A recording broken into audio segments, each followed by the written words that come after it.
Friends, Andhra Pradesh రాజకీయ విన్యాసాలు చూసిన తర్వాత ప్రతి ఒక్కరూ ముక్కున వేలేసుకుంటున్నారు, ఆశ్చర్యపోతున్నారు, ఆశ్చర్యవంతున్నారు. తాజాగా ముఖ్యమంత్రి చంద్రబాబు నాయుడు తీసుకున్న నిర్ణయాల వల్ల రాజకీయాలు ఏ రకమైనటువంటి పతనావస్థకు చేరాయో అందరికీ దృగ్గోచరం అవుతుంది.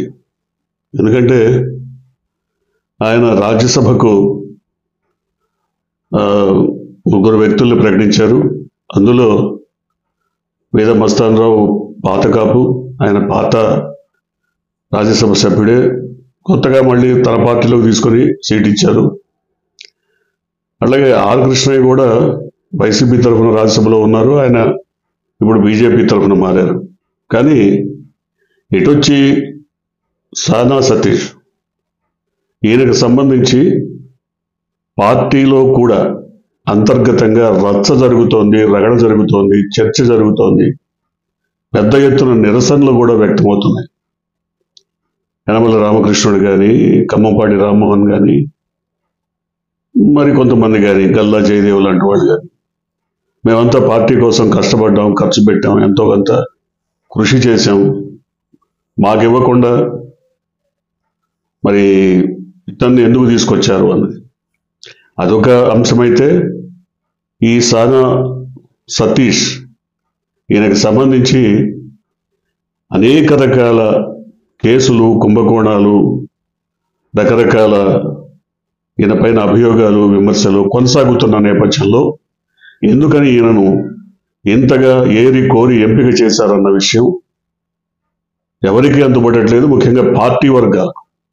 అయితే ఒకే ఒక్క విషయం అర్థమవుతోంది, ఆయన తెలుగుదేశంలో నెంబర్ 2 లేదా ప్రధాన కార్యదర్శిగా చెప్పుకుంటున్నటువంటి లోకేష్కు అత్యంత సన్నిహితుడు. ఒక రకంగా లోకేష్ రాజకీయాలకు లేదా ఆయన వ్యాపారాలకు సంబంధించి ఈయనే చక్కదిద్దే పెద్ద మనిషి. కాబట్టి ఈ సతీష్ ఇంత సన్నిహితుడు కావటం వల్లనే ఆయన్ను రాజ్యసభకు పంపిస్తున్నారన్నది తాజాగా వస్తున్న విషయం. మరైతే ఇందులో ఇబ్బంది ఏంటి? కానీ సతీష్కి సంబంధించి ఒకటి కాదు, రెండు కాదు, పుంఖానుపుంఖాలుగా వార్తా కథనాలు తెలుగుదేశానికి సంబంధించిన ఎల్లో మీడియాని రాసింది. మనం తాజాగా చూస్తే సతీష్కి సంబంధించి ఆయన హవాలా, మనీ లాండరింగ్ కేసుల్లో సిబిఐ, ఈడీ విచారణ ఎదుర్కొంటున్న సతీష్. సిబిఐ అధికారులకు లంచం ఇచ్చినట్లు సతీష్ పై అభియోగాలు నమోదు. హవాలా వ్యాపారంలో ఖురేషీతో కలిసి సతీష్ అక్రమ వ్యాపారాలు చేసినట్టు కేసు నమోదు. రకరకాల ఖురేషీ చెందిన వ్యాపార సంస్థల్లో సానా సతీష్ భారీగా వాటాలు కొనుగోలు.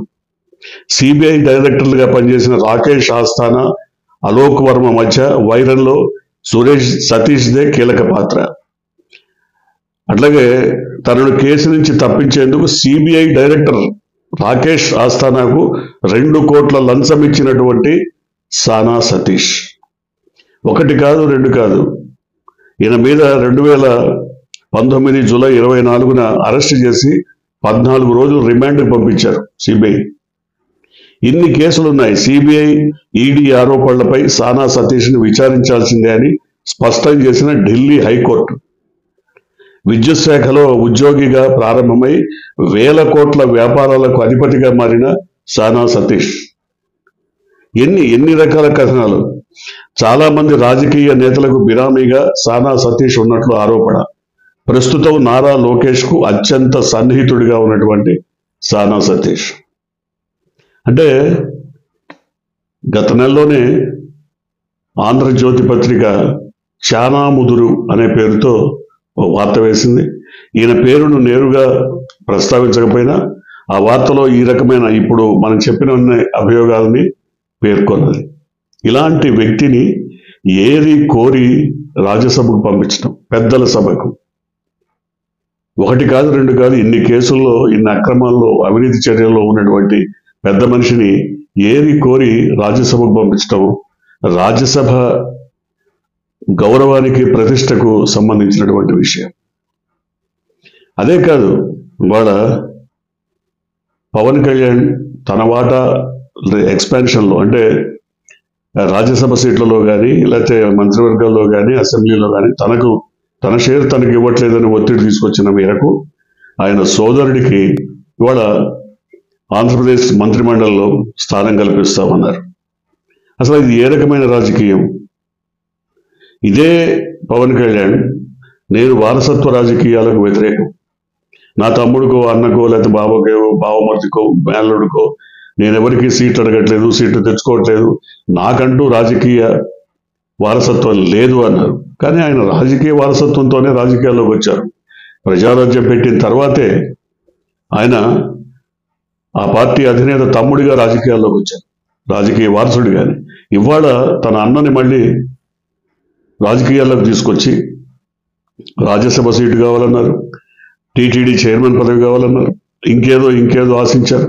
అన్నీ పోయి చివరికి ఇప్పుడు మంత్రిమండలిలో స్థానం. పోనీ ఆయన శాసనసభ్యుడో శాసనమండలి సభ్యుడో అంటే కాదు, శాసనసభలోనూ లేదు, శాసన మండలిలోనూ లేదు. కానీ వాళ్ళ శాసన మండలిలో ఆయనకి స్థానం కల్పించి మంత్రి పదవి ఇవ్వాలి, లేదా ఎవరన్నా ఒక అసెంబ్లీ స్థానాన్ని ఖాళీ చేయించి ఎమ్మెల్యేగా అక్కడ గెలిపించుకోవాలి. రెండే మార్గాలు. కానీ అసెంబ్లీ స్థానాల్లో ఆయన గెలిచేటువంటి అవకాశం లేనే లేదని స్పష్టమైపోతుంది. సో ఈ దశలో ఒక ఎమ్మెల్సీ స్థానాన్ని ఖాళీ చేయించి ఆ స్థానంలో ఈయన్ని ఎంపిక చేసి, ఎంపికైన తర్వాత మంత్రివర్గంలో తీసుకోవాలి, లేదా ముందే మంత్రివర్గంలో తీసుకొని తర్వాత ఎన్నిక వచ్చేట్టుగా చేయగలగాలి. ఈ కుట్ర రాజకీయాలు ఇన్ని నడపాల్సినటువంటి అవసరం ఏంటి?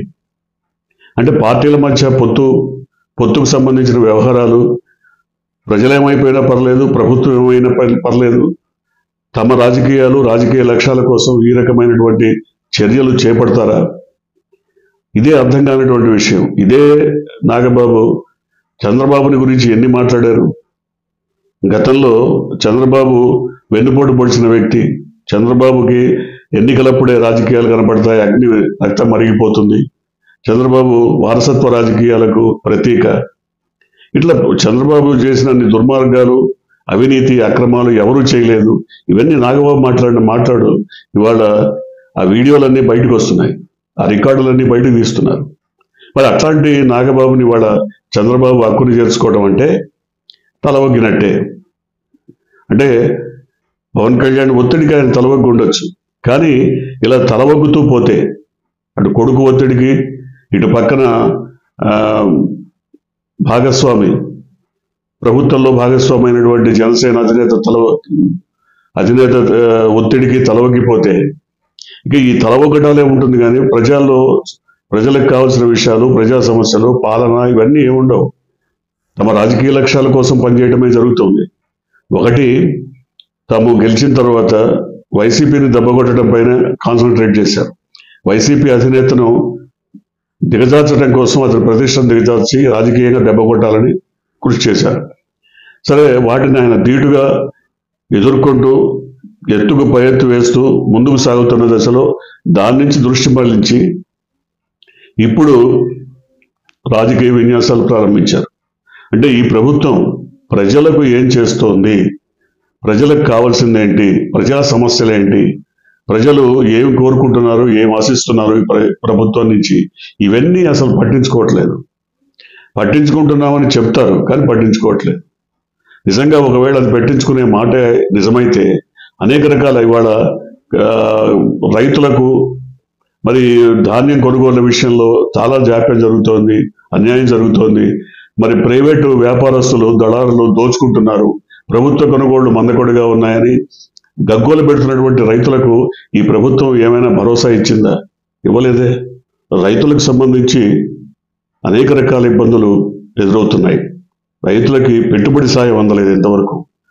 తాము గత ప్రభుత్వం కంటే ఎక్కువగా 20,000 ఇస్తామన్నారు, అది అందలేదు. తడిసిన ముక్కిన ధాన్యాన్ని కొనుగోలు కొంటామన్నారు, అది చేయటం లేదు.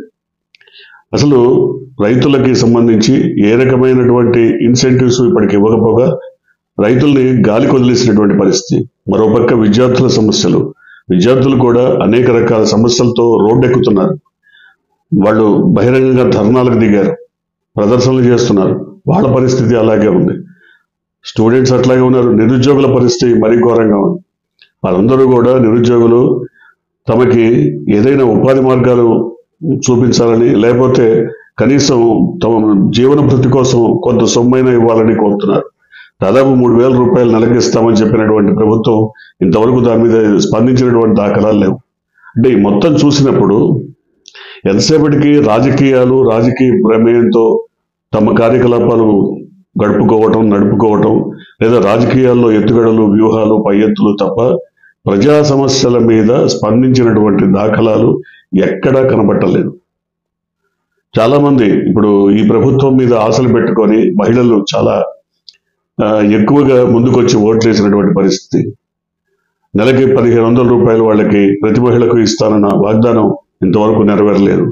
మరి తల్లికి వందన పేరుతో డ్రాప్ అవుట్స్ ని ఎంకరేజ్ చేయటం కోసం ఇస్తామన్నటువంటి సొమ్ము కూడా ప్రతి పిల్లవాడికి, గత ప్రభుత్వంలో ఒక పిల్లవాడికి ఇచ్చారు, ఇప్పుడు ప్రతి పిల్లవాడికి ఇస్తామన్న హామీ కూడా నెరవేరలేదు. కనీసం గతంలో కొనసాగించిన పద్ధతి ద్వారా కనీసం ఒక పిల్లవాడికైనా ఇచ్చుంటే కొంతగా బాగుండేది. కానీ అది కూడా లేకుండా అసలు పిల్లలకి పట్టించుకునేటువంటి పరిస్థితి. వీటన్నిటినీ వదిలిపెట్టి ఇప్పుడు రాజ్యసభ సీట్లు, లేదా మంత్రిమండలిలో స్థానాలు, లేదా రాజకీయ పంపకాలు, వీటి మీదనే ముఖ్యంగా దృష్టి సారించినట్టుగా కనబడుతోంది. చూడాలి ఏం జరగబోతుందో.